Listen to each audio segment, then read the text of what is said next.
For more on reaction to the U.S. attacks on Iran's nuclear facilities, the subsequent ceasefire, and the preliminary intelligence report that shows that the bombings did not destroy Iran's nuclear sites. For more on all this, we spoke earlier today to Arizona Congressman Greg Stanton.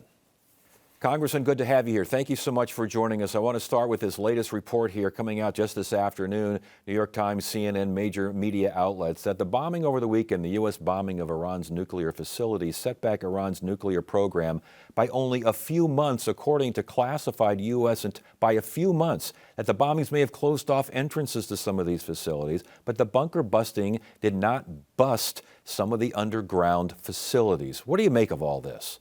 Well, first, I haven't had a classified briefing. We were scheduled to have one today.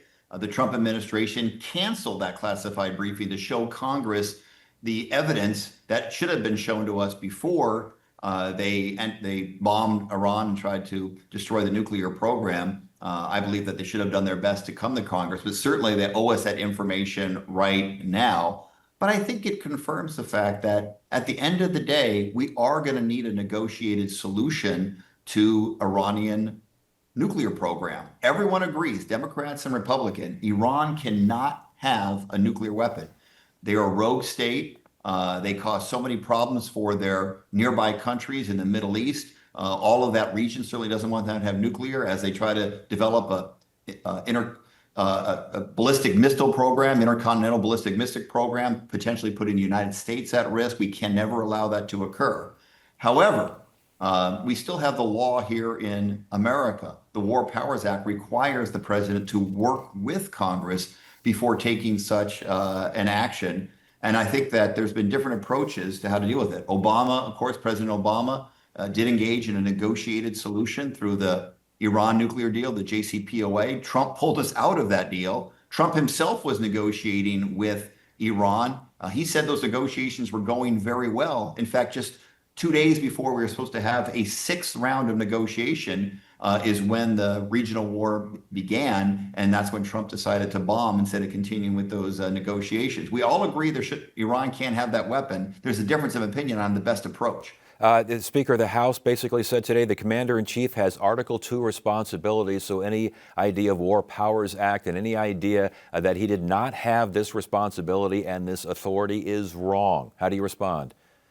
Well, I think the Speaker is wrong. In fact, the Speaker said that the War Powers Act was unconstitutional. It's a very novel approach. If he wants to make that argument, he should apply to be a member of the United States Supreme Court. But as Speaker of the House, he is legally required to apply the law. And the law is that obviously if there's an immediate circumstance, immediate threat to the United States, of course the president has the right to act unilaterally. If there's not an immediate threat, he should come to Congress and seek approval before taking such an aggressive action. This is not a defensive measure. This was an offensive measure. Once the action was taken, he has an obligation to come to Congress and explain to us through a classified briefing, explain why he took this action, why it was necessary. None of that has occurred at this point. But none of it has occurred, and obviously you mentioned previous presidents who've had the same situations. Is the War Powers Act essentially irrelevant? I sure hope not. Look, there is certainly been a difference of opinion among lawyers and judges about exactly what circumstances the president can take immediate action. But certainly thereafter, you have to get congressional approval. If there is more action by the United States, either for itself or on behalf of an ally, he has to get the approval of the American Congress. So the War Powers Act is still the law of the land. I know there are certain gray areas in that, but one gray area that isn't there is that if we're going to continue, if the war or the war actions are going to continue, you have to get the support of the United States Congress, or you have to remove all troops from an area or all hostility from the area. That said, should there be a vote on further U.S. action in Iran? I think you just answered that question, but at the same time, should there be further U.S. action in Iran?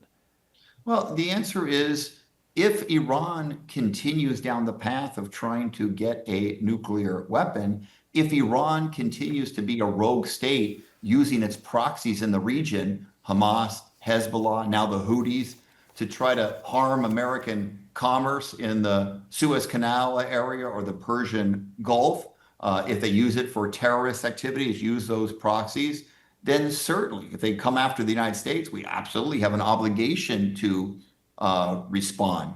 But for the nuclear program, the real question is a military strike the best long-term solution, or is a negotiation the best solution? We hope that there can be a diplomatic solution, because that's really the best way to get a long-term solution to this challenge of the Iranian nuclear ambitions. I want to get to the budget here in a second, but last question on this. What is the mood around Capitol Hill? What is the mood among Democrats with these actions being taken? And we're going to get to the budget bill here in particular. It's one thing to be a minority party, but it sounds like it's a capital M back there. What's going on? What's the atmosphere like?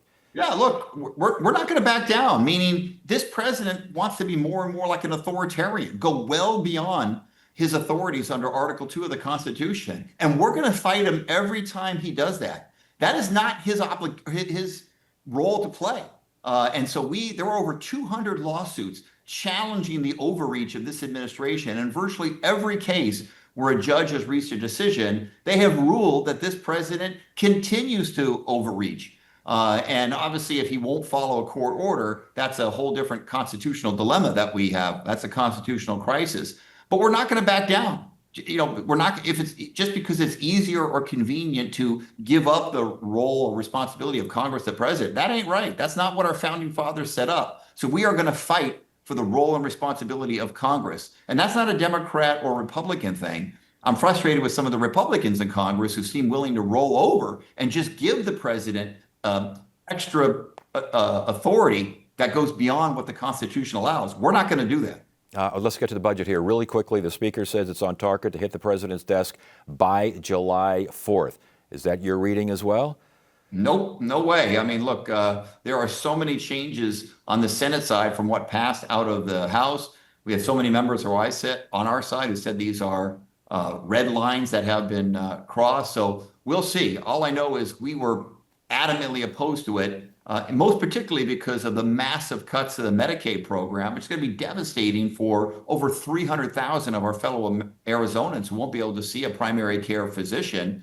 By the way, they think they're saving money. The honest truth is, in the long run, that costs you money, because if people can't see a primary care physician and engage in preventative medicine, guess what? You're going to see them in the emergency room, much more expensive healthcare, but they think in the short run that's going to save money. It's not going to save money when rural hospitals close. Well, some Republican members said that they don't want to see those type of Medicaid cuts. They wrote letters to Speaker Johnson. Guess what happened on the Senate side? Those cuts got worse, and now they're going to send a bill with even more cuts to Medicaid back over on our side. In addition, you have the cuts to the SNAP program, the nutrition program that so many millions of American families rely on. And of course, the clean energy tax credit program, which is creating thousands and thousands of great jobs here in Arizona and across the country. We need to be a leader in clean energy. We can't go backwards. We can't put our head in the sand on energy policy. The United States needs to be a leader on clean energy, and we're heading in the wrong direction under this bill. All right, Congressman Greg Stanton, a lot to talk about here. It's good to see you again. Thanks for joining us. Great to see you. Have a good one.